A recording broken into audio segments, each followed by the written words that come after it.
The music building at Arizona State University is a terracotta-colored circular building. Dubbed the Birthday Cake, it hides in the southwest corner of the ASU campus. Boasting a talented faculty, rich library, and fine facilities, proficient musicians flock to ASU to get a degree.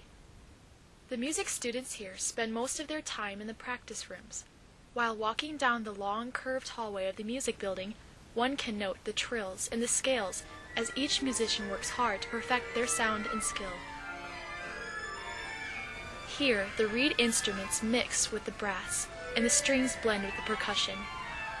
They sound coherent, yet jumbled, and each with a unique tone. But something rises above the others.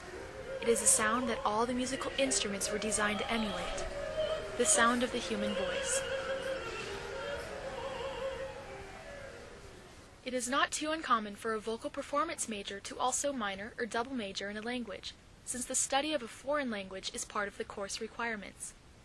Students like Rebecca Woodbury find that their love for languages and love for music go hand in hand. I actually did an opera program in Germany in between my senior year of high school and my first year of college, and so we worked with an opera company there and participated in some of their shows. Rebecca is a junior majoring in vocal performance at ASU with a minor in German. So I had taken 2 semesters of German already as dual enrollment at a community college while I was in high school, and then I went to Germany and I was like, wow, I love Germany, and this is so cool, and I love German music. There's a lot of great operas and art songs written in German. For Rebecca, studying German was something crucial for her potential career. And it turns out it's actually easier to be a full-time opera singer in Germany because all the opera houses are subsidized. And so you can get like a 2-year contract to be the soprano at a certain opera house, and then you get like government benefits and a stable job, and it's really predictable, and that's pretty unique in the world. Most other places you get contracted for a role, so then you'd be working one place for like 6 weeks, and then you'd have to go across the world and work at another place for another 6 weeks, and so you're always traveling, unless you can get a job in Germany when you can stay in one place. Some people stay for years and years at one opera house, so then you can have kind of a normal life. So I was like, if the opera thing works out, Germany would be a great place to go. The world of opera is a very fast-paced profession. Most singers are contracted for specific roles that take them all across the globe. Arizona Opera, for instance, hires singers that perform at the Metropolitan Opera in New York and just from all over. So they'll hire them, they learn their role wherever they happen to be, they learn the music, and then they come here for probably 4 to 6 weeks of rehearsal, and then they perform for 2 weekends, and then that's it. And they get paid for that, and then they have to go find a job somewhere else. Some singers are like Met favorites, and so they're always working at the Met. But they'll contract the soloists for just that one show, and then for the rest of the year, those soloists are working elsewhere around the world, giving concerts or at other opera houses. Unless you're part of the chorus. Like if you're part of the Metropolitan Opera chorus, that's a real job, and you live in New York, and you do mostly the shows. It's so different from like instrumentalists who work at one orchestra, and that's their job, and they can live there and have a normal life. Working for the Metropolitan Opera may sound like a vocal performance major's dream job, but before that dream can even enter the horizon, the student must engage in many hours of language pronunciation study. We also take diction classes here about how to pronounce the languages in really minute detail, which is actually kind of sometimes in conflict with spoken diction, because when you sing things, just like when you sing English, it's different than speaking English. The first time I got German diction coaching in preparation to go to Germany with a German, I was like, my mind was blown. There was like all these minute details between the different vowels, and I was like, I don't understand. I can't even hear the difference. But now after years of working with the language, I can hear like these really tiny differences. And it sounds so silly to be like, oh, I'm working on diction, because it's such a teeny thing, but it makes a really big difference in the performance. Working on diction really pays off when one is trying to fulfill the composer's wishes. A lot of composers will set the music based on the sound of how the language works.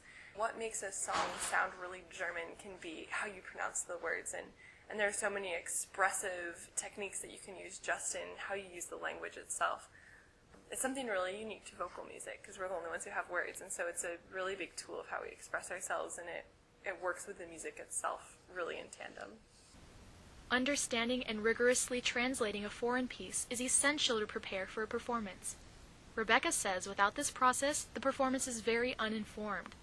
Because composers pick texts for a reason, and they set them for a specific way, and so if you don't know what every word means in the translation of every word in the piece, then you're not really doing the piece service. Because the composer knew what it meant when he composed it, and he composed it for a reason, so we should be faithful to that reason. Vocal performance majors perform often to showcase their skills. Recently, at a Studio E217 recital, students of Professor Ann Kopta sang rich arias and art songs, most of them in languages other than English and devoid of any subtitles for the audience.